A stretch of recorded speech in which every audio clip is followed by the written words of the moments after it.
Hello and welcome to Research Matters, the podcast where we discuss research matters and why they matter. My name is Joshua Davis from the Office of Research at Kennesaw State University. Today, we're chatting with Dr. Karin Scarpinato. She is the Vice President for Research at KSU. So Karin, thank you for joining us today. So to start off, could you please introduce yourself your way instead of my way?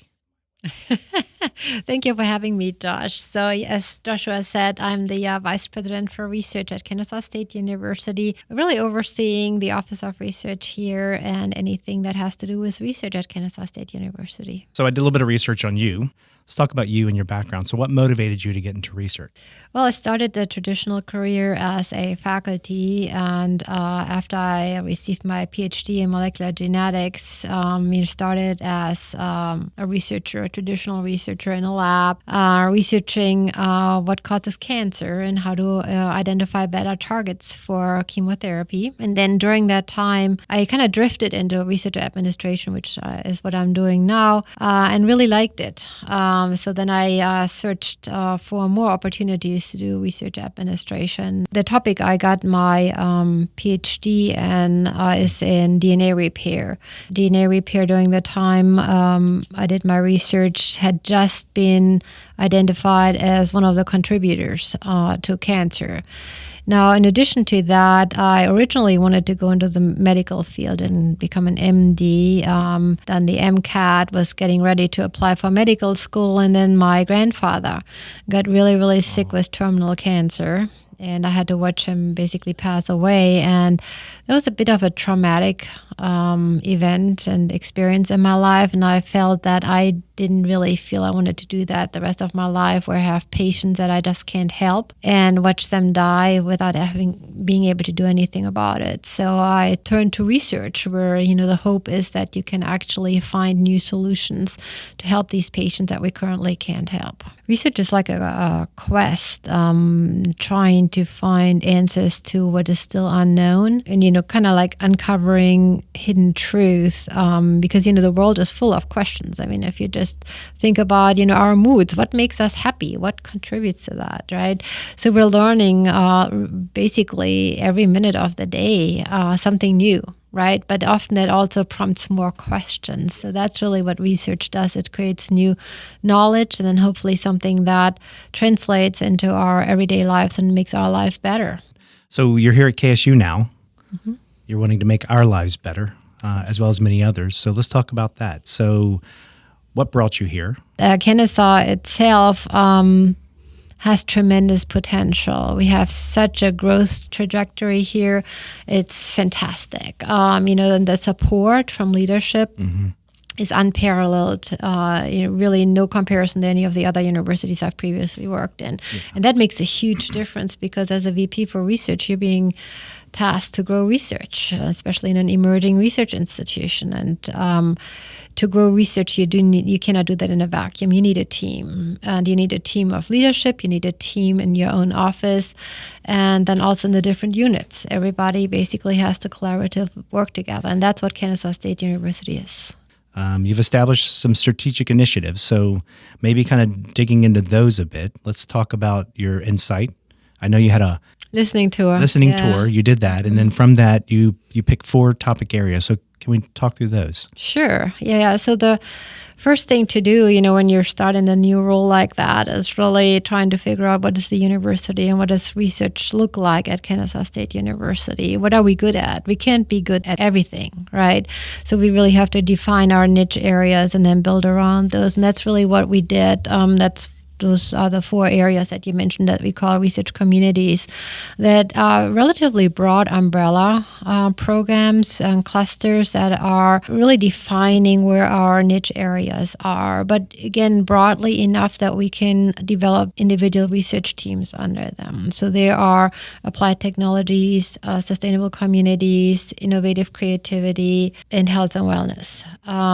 So those 4 areas, as you can tell, are very broad, give gives us the opportunity to build research teams around them. But they're very applicable. And that's really what I think Kennesaw State University stands for. We're more into what's called applied research, meaning that we're creating new knowledge that actually can be translated into something that makes a difference in people's lives. Yeah, has impact. Yeah, exactly. What are some projects happening now in the communities that you think would be interesting for others to hear about? So we're in the process of building 2 centers right now and hiring directors for these centers. So each one of these communities I mentioned earlier is slated to receive one center which will represent a track within these umbrella communities. The first one is in rural health and health equity. And we're actively searching for a director for that center right now. So we're hoping to address the health inequity that's primarily in our northwest corridor of Georgia here, and provide through research better service, better interventions, if you like, to that particular population. And then the second one is what is called cyber-physical convergence, which is actually a human and AI interface, but on the research side, and really the biomedical side of using AI, for example, to operate and the interface between AI and humans to operate a wheelchair, for example. So there are a number of opportunities there that we're looking at. So it's on the neuroscience side. So those 2 centers are being created hopefully within this upcoming year. And then we are looking to create 2 additional centers, one in interactive media and one in ecological approaches. That probably will come up the following year. Over the next 3 years, what does the Office of Research do for KSU? We're going to build out a very robust research infrastructure and research strategy. So, we will have very significant research in these areas that I just mentioned that will then being translated into applied technologies, applied interventions. We do have innovation and entrepreneurship under us as well. And that provides us a pipeline to move the research that is coming out of these centers that I mentioned really into the real world, right? To commercialize technologies, whatever is coming out of these. It can be policy, it can be interventions, healthcare interventions, technologies to really move these and bring those to the people, right? And really help people's lives rather than just have those sitting within the university. Right, or within the papers where they're published. Yeah, exactly. Yeah. You bring up a good point because research can get stopped behind the paper wall. Applied research is, in a sense, implementation and use of said research. And then commercialization is scale. Is that right? Yeah, it's really, if somebody creates their own company behind an idea that they had and some findings that they had, and then really moving it towards a company that commercializes it in some form or fashion. And we have a business incubator that's now a year old that we're already expanding because, business incubators are not just space that we're giving to startup companies. We're also providing programming to learn how to create a company and how to write a business plan, for example. And we've already been booked completely for the last year. So we're now expanding that business incubator, which is a great problem to have, given that we really want to move our research into real world applications. And we're working together, and not just our faculty and our researchers are moving their research into commercialization, but we're also working with the community. If you're having somebody in the community who has an idea, they're welcome to house their company in our business incubator. Part of the motivation of this podcast that you gave us was to create a forum to help translate, to communicate, to connect. So let's talk about that. How do we change our language, our approaches to make research accessible? Yeah, that's a really good question, and something I think we've been trying to figure out for a while now. And it's in part the fault of academia, because we tend to communicate like we're communicating among ourselves, right? And if we're going to a scientific forum, which is a somewhat different way of communicating, your own research or your own science to a science community, right? But when we're going out to the public and really communicating research impact, that has to change, and many of us haven't done that yet. So what we tend to do is go out and just talk about, hey, look at all the great things I'm doing, you need to care. And unless you're capable of communicating at the same time why you're doing the research and maybe also how you're doing it, I think you're losing it. You're losing the attention of the audience. So we're trying to change that now and really also making it a bit more entertaining, I would say. So the podcast was originally meant to be really talking about why we're doing research and really bringing it back to the challenges that we're seeing in the community. Like an example is one of our researchers is working on checking your glucose levels if you have diabetes, right? And right now the standard methods are pricking your finger or having that monitor on your arm, and which also draws blood.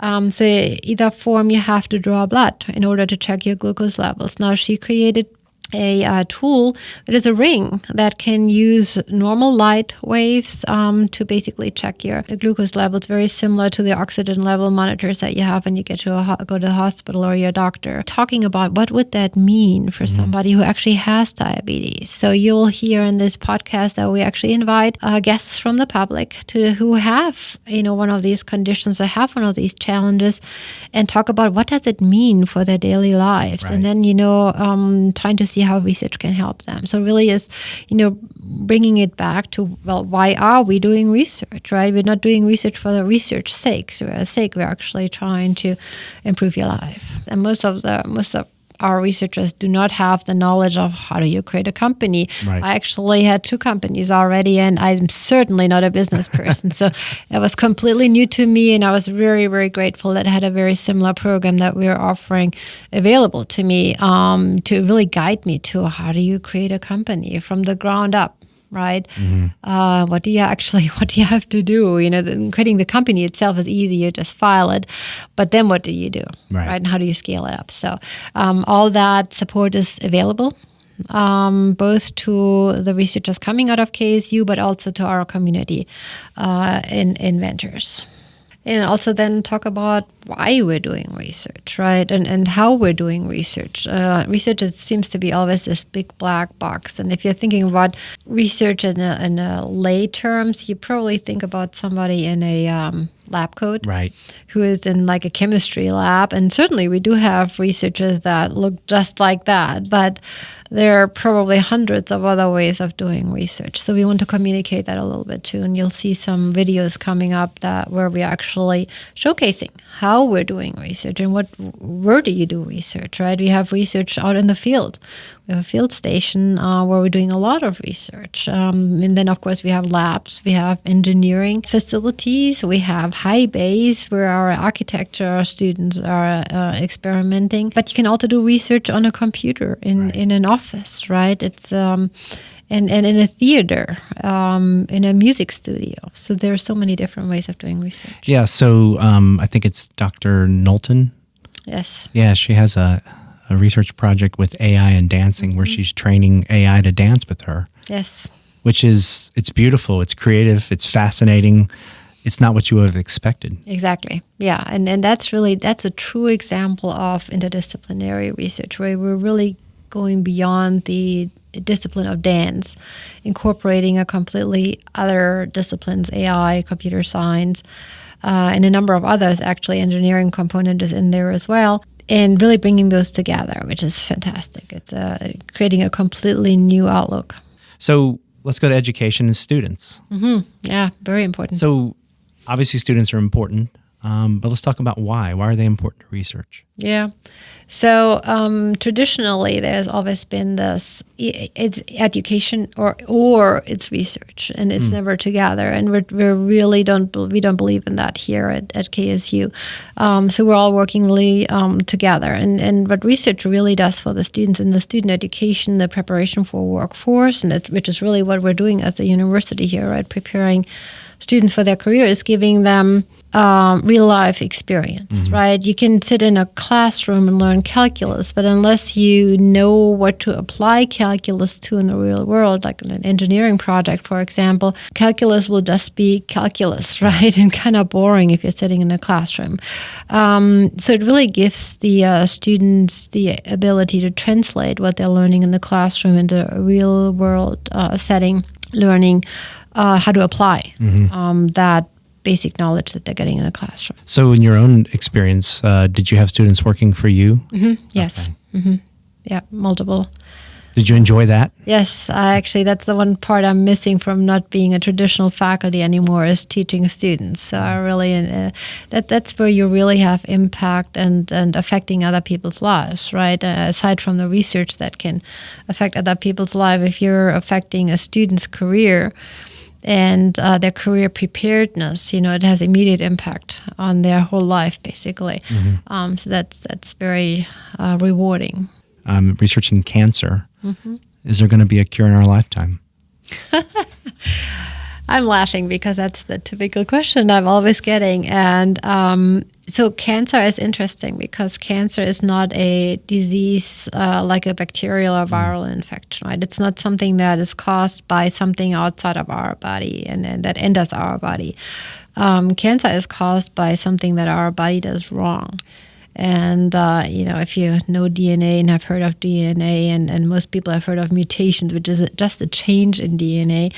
So if our DNA changes by, for example, smoking, that's an exposure to a chemical that changes our DNA, it can then result in our cells doing something that they're not supposed to do. And in this case, it means that the cells are growing uncontrollably.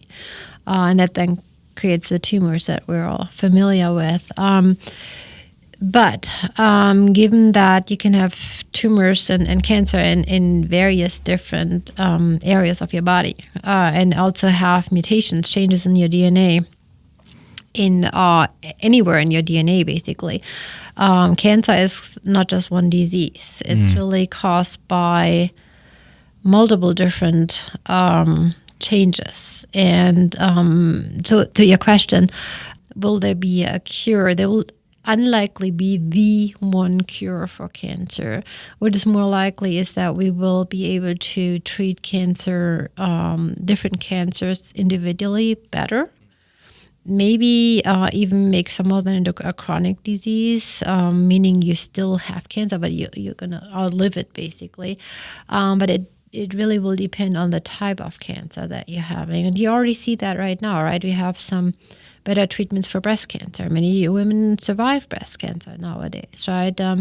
You have leukemia, where, if a lot of our kids that develop leukemia, they will survive it.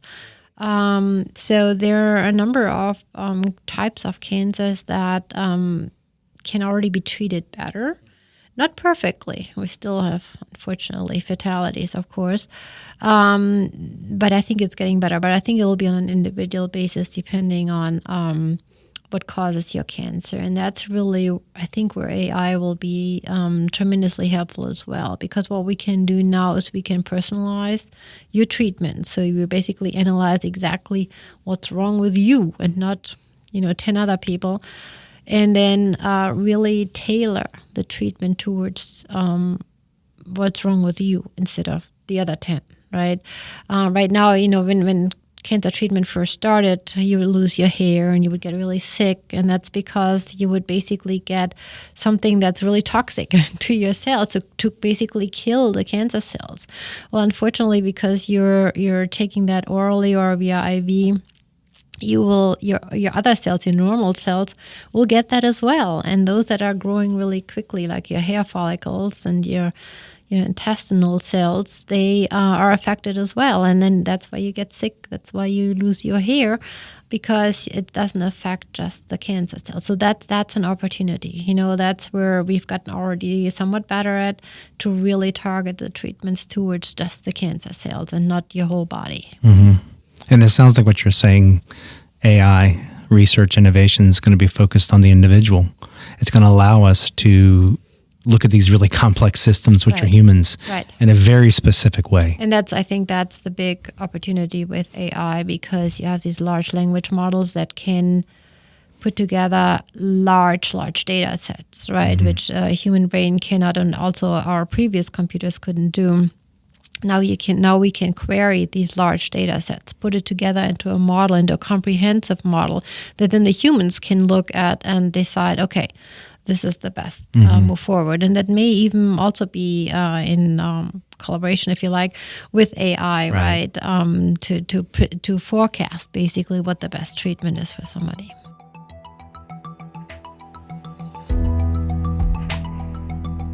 You have been listening to Research Matters, brought to you by Kennesaw State University's Office of Research. Today, we discussed the future of research at KSU with Vice President for Research, Dr. Karin Scarpinato. Be sure to tune in next time as we speak with Dr. Gerald Mangine, an Associate Professor for Exercise Science at KSU, who investigates the science behind CrossFit.